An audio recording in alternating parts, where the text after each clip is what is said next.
Madam Curie 2 बार Nobel prize जीतने वाली दुनिया की पहली महिला।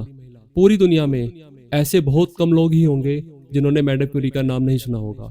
मैडम क्यूरी, जो न केवल अब तक की सबसे महत्वपूर्ण महिला साइंटिस्ट होने का दर्जा दिया जाता है, बल्कि उन्हें ऑस्टन, न्यूटन, फराडे, डार्विन जैसे असाधारण प्रतिभा संपन्न वैज्ञानिकों की लिस्ट में शुमार किया जाता है। वे डॉक्टरेट की डिग्री हासिल करने वाली फ्रांस की पहली महिला थी।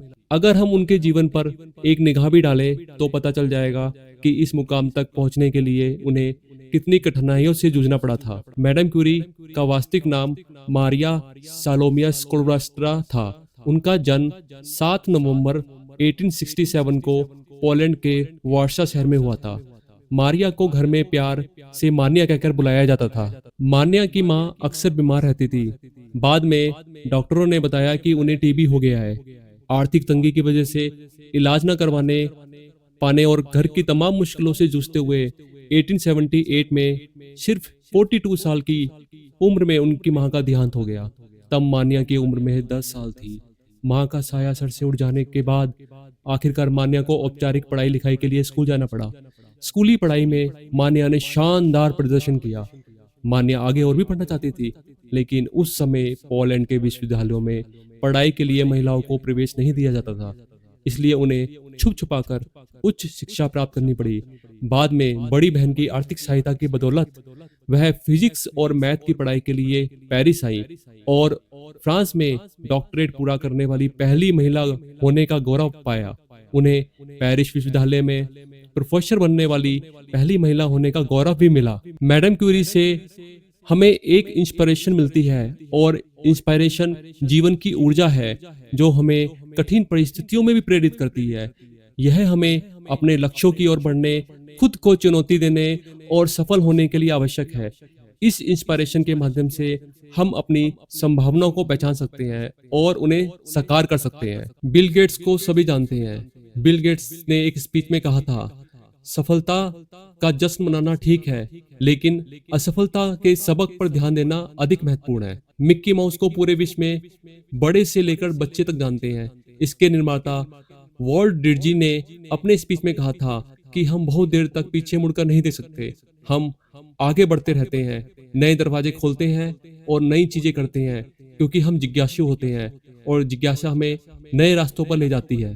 कल्पना कीजिए आपके अंदर छुपी हुई कितनी विशाल संभावनाएं हैं। सोचिए उन सपनों के बारे में जो आपने हमेशा अपने दिल में सजोए हैं, उन लक्ष्यों के बारे में जिन्हें आपने अपने जीवन का हिस्सा बनाया है और उन आकांक्षाओं के बारे में जो आपको रातों को जागने पर मजबूर करती है। अब समझिए कि ये केवल मोमेंटरी थॉट नहीं है, ये उन चीजों की झलक नहीं है जो आप हासिल करना चाहते हैं। अपनी क्षमताओं को एक्सपोज करने का वे हमेशा आसान नहीं होता। ये आपको परखता है, इसमें प्रॉब्लम आएंगी, इनकैपेबिलिटी के मोमेंट होंगे और शायद फेलियर भी आएंगे। लेकिन मैं आपको बताना चाहता हूँ, हर फेलियर एक नई शुरुआत का अवसर है।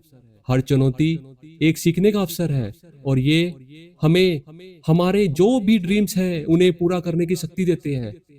तो आप अपनी कैपेबिलिटी को कैसे एक्सपोज करें? सबसे पहले खुद पर विश्वास करें, अपनी क्षमताओं पर भरोसा रखें और अपने जुनून का पालन दृढ़ता से करें।